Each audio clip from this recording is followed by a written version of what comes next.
Salam sejahtera untuk kita semua. Saya Syawali Donanulang. Pada kesempatan ini, saya akan menjelaskan tentang teori kepemimpinan yang sudah saya pelajari dari pertemuan sebelumnya pada mata kuliah perilaku organisasi, di mana tujuan dari pembahasan dalam video ini adalah untuk memenuhi tugas dan syarat kelulusan pada mata kuliah perilaku organisasi. Seperti yang sudah kita pelajarin, kepemimpinan adalah tentang bagaimana mempengaruhi orang lain, bawahan, atau pengikut agar mau mencapai tujuan yang ditetapkan oleh seorang pemimpin ataupun perusahaan maupun organisasi. Apa yang membuat seorang pemimpin menjadi good leader? Sejak awal peradaban manusia, pasti ada sosok yang dianggap sebagai pemimpin. Entah itu di skala paling kecil, yaitu kepala keluarga, kepala desa, raja, hingga presiden. Bahkan dalam kelompok bermain anak-anak, pasti ada satu orang yang menonjol dan dianggap sebagai pemimpin kelompoknya. Dalam kehidupan modern, pemimpin juga ditentukan di lingkungan sekolah, universitas, maupun tempat bekerja. Pemimpin menjadi panutan dan penentu apa yang akan dilakukan kelompok yang berada di bawahnya. Tapi tidak semua pemimpin itu baik dan punya karakter yang bisa dicontoh. Lalu seperti apa pemimpin yang baik? Nah, apakah harus lemah lembut terhadap kelompok yang dipimpinnya atau justru selalu tegas agar bisa dituruti oleh semua orang? Tentunya hal ini tidak semua cara pemimpin harus dengan kekerasan. Terkadang memberikan contoh dan bersikap lebih ramah akan meningkatkan tingkat keberhasilan seorang pemimpin. Pemimpinan juga tidak mengenal level, status maupun profesi. Kualitas dan tingkah laku seorang pemimpin bisa dimiliki oleh siapa saja tanpa mengenal kelas di dalam masyarakat, status dan profesinya. Seorang ibu rumah tangga bisa menjadi pemimpin di rumah atau di lingkungannya. Kondektur bus bisa menjadi pemimpin di antara rekan seprofesinya. Seorang siswa pun bisa juga menjadi pemimpin di kelas maupun di sekolahnya. Jadi, karakter pemimpin tidak terbatas oleh satu level atau status tertentu. Bukan berarti orang yang memiliki status sosial tinggi di masyarakat lantas membuatnya menjadi pemimpin yang baik. Bisa saja seseorang dari kalangan yang dianggap paling bawah dalam kelas sosial masyarakat di masa depan bisa menjadi pemimpin yang baik. Contoh pemimpin yang dicap sebagai good leader.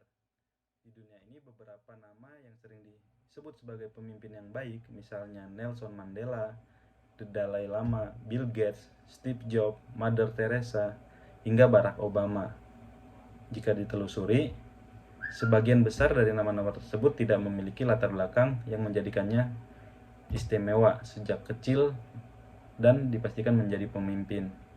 Sebagian besar tidak berasal dari kondisi ekonomi yang berlebih, justru sebaliknya. Ini membuktikan bahwa teori seorang pemimpin bisa dari kalangan mana saja.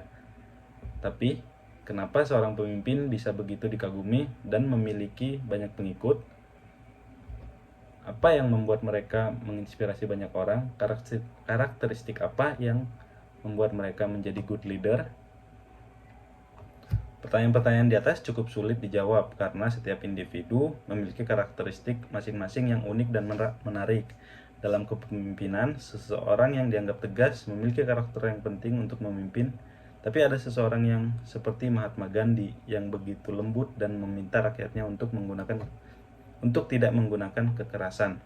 Justru inilah yang membuat seorang Mahatma Gandhi begitu dicintai oleh pengikutnya. Sebaliknya, ada pejuang kemerdekaan yang sama-sama berasal dari India bernama Subhas Chandra Bose yang tegas dan dinamis. Ia pun dianggap sebagai pemimpin yang sukses. Lalu, apa yang membuat seseorang menjadi pemimpin yang baik?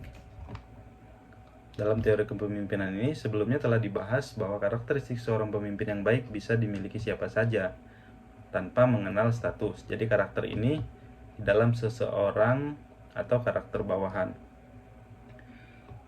Seseorang ditakdirkan memiliki jiwa kepemimpinan atau tidak sama sekali. Tetapi dalam perkembangannya, para ahli manajemen berpendapat bahwa kualitas kepemimpinan bisa dipelajari lewat latihan yang tepat. Hal ini seperti halnya setiap kantor melakukan training terhadap karyawan. Hal ini tentunya bertujuan untuk membentuk jiwa-jiwa kepemimpinan, membentuk karakter untuk bisa mendorong dan sejalan dengan tujuan dari perusahaan.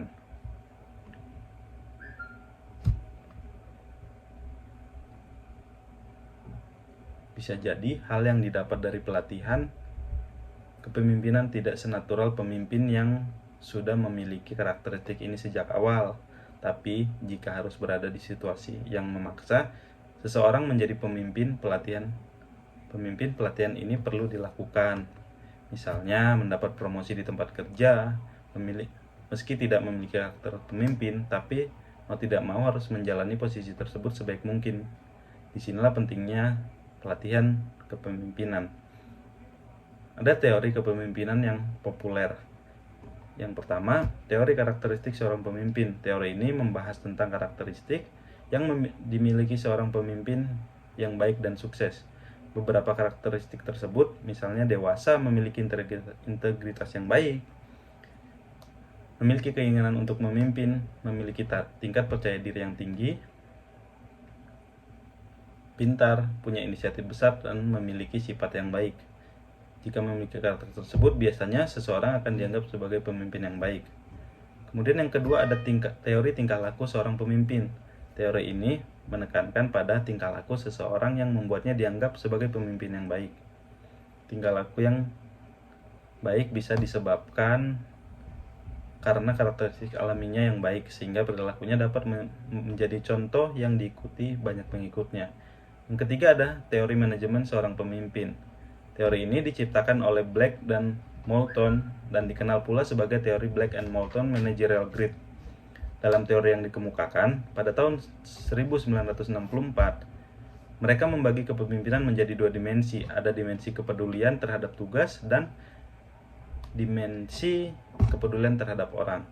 Dari dua dimensi tersebut, Robert Black dan Jane Moulton membaginya ke dalam 5 gaya kepemimpinan.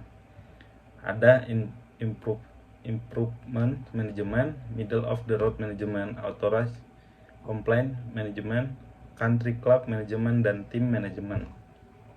Kemudian yang keempat ada teori situasional di sekitar pemimpin. Teori ini menekankan pada beberapa faktor yang bersifat situasional berada di sekitar pemimpin, misalnya bawahan, supervisor, dan pembagian tugas.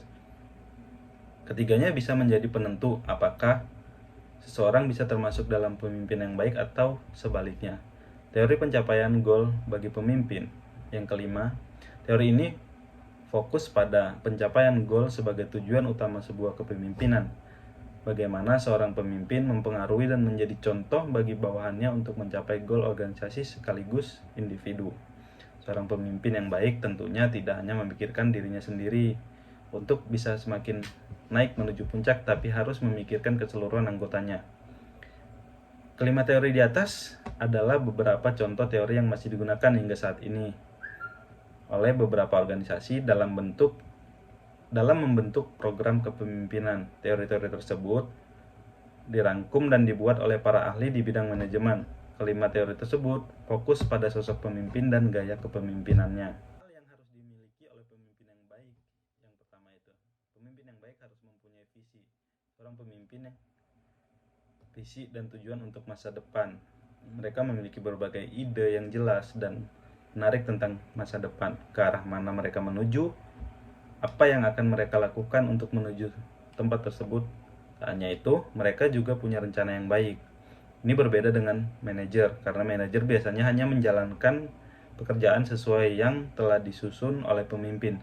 Sementara, seorang pemimpin bisa membuat perencanaan yang baik dan menugaskan bawahannya dengan sistematis dengan visi yang dimilikinya. Kemudian, seorang pemimpin yang baik harus mempunyai keberanian. Satu hal yang sangat amat penting yang harus dimiliki seorang pemimpin adalah keberanian. Artinya, seorang pemimpin yang baik harus berani mengambil resiko demi mencapai tujuannya, tanpa kepastian sukses atau tidak usahanya itu. Karena di dalam hidup dan bisnis tidak ada yang pasti, maka setiap komitmen dan aksi yang dibuat pemimpin dibutuhkan sebuah keberanian yang tinggi. Kemudian pemimpin yang baik harus mempunyai integritas. Memiliki integritas yang sangat amat penting untuk menjadi seorang pemimpin yang sukses dan bisa dihargai oleh bawahannya dan orang-orang sekitarnya. Dasar dari integritas adalah ketulusan dan kejujuran. Ini harus dilakukan baik dalam lingkungan atau perusahaannya maupun di luar perusahaan. Memiliki integritas berarti seseorang harus selalu mengatakan yang sebenarnya kepada semua orang dalam situasi apapun. Kejujuran menjadi kualitas dasar kepercayaan yang sangat penting dalam keberhasilan sebuah bisnis. Jika sudah timbul rasa percaya dalam bisnis, bisa dipastikan jalan ke depannya menjadi lebih mudah dan lancar. Kemudian, seorang pemimpin yang baik harus mempunyai kerendahan hati. Sifat kuat dan tegas, tapi sekaligus memiliki sifat rendah hati tidak berarti mereka lemah atau tidak yakin akan dirinya.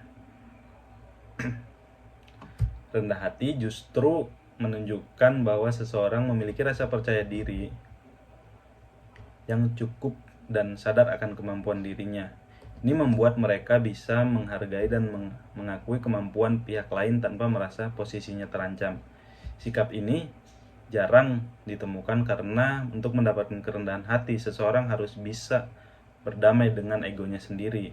Ini berarti seorang pemimpin harus bisa mengakui bahwa mereka tidak selalu benar, bahwa mereka tidak memiliki semua solusi dalam setiap masalah.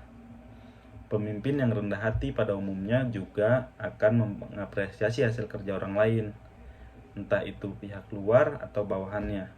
Hal ini sering kali sulit dilakukan pemimpin, entah karena harga diri, gengsi, atau alasan lainnya. Jika seseorang memiliki karakteristik ini, maka tak diragukan lagi dia adalah seorang pemimpin yang baik. Kemudian pemimpin yang baik harus mempunyai perencanaan strategis. Seorang pemimpin yang baik pada umumnya sangat menonjol dan kemampuannya membuat rencana yang strategis. Mereka memiliki kemampuan lebih untuk melihat ke depan, mengantisipasi kemana pasar akan menuju dan memutuskan langkah-langkah apa yang akan diambil untuk menyikapi kondisi ini. Pemimpin yang baik punya kemampuan baik dalam memprediksi tren lebih cepat dibanding para pesaing. Karena persaingan yang semakin ketat di masa kini, hanya pemimpin yang bisa memprediksi tren masa depan dengan akurat yang bisa bertahan. Kemudian pemimpin yang baik harus bisa fokus. Orang yang sukses mampu membuat diri mereka fokus pada hal-hal positif di sekeliling mereka. Pemimpin yang baik fokus pada kebutuhan perusahaan dan situasi yang sedang dihadapi. Selain itu, mereka juga fokus pada hasil dan apa yang harus mereka capai sendiri, apa yang harus dicapai dengan timnya, dan apa yang harus dicapai perusahaan. Pemimpin yang baik fokus pada kekuatan mereka yang mereka miliki secara pribadi, kekuatan organisasi, dan kekuatan perusahaan. Karena itu mereka bisa menentukan cara terbaik untuk memuaskan keinginan pelanggan dan klien di tengah pasar maupun di dunia kerja yang luar biasa kompetitif. Seorang pemimpin yang baik mampu membuat dirinya fokus, tapi juga harus mampu membuat semua orang yang ada di bawahnya untuk fokus dan berkonsentrasi pada hal-hal yang paling penting yang sedang mereka hadapi. Kemudian seorang pemimpin yang baik harus bisa bekerja sama dengan baik. Seorang pemimpin yang baik mampu membuat semua orang bekerja sama demi mencapai tujuan dan sukses. Kepemimpinan adalah kemampuan membuat orang bekerja untuk pemimpin karena mereka memang mau, bukan karena terpaksa. Kemampuan memilih orang yang cocok bekerja untuk menjadi hal yang sangat penting dimiliki seorang pemimpin.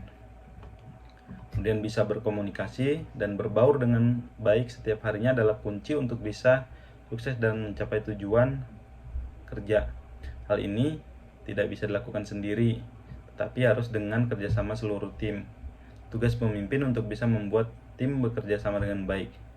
Setiap pemimpin yang baik memiliki karakteristik masing-masing yang unik dan tidak semuanya bisa disamaratakan. Tetapi pada umumnya mereka memiliki beberapa kualitas dari 7 hal di atas. Cukup sekian pembahasan video tentang teori kepemimpinan dari mata kuliah perilaku organisasi. Mohon maaf jika ada kekurangan. Saya Syaulidan ulang. Terima kasih.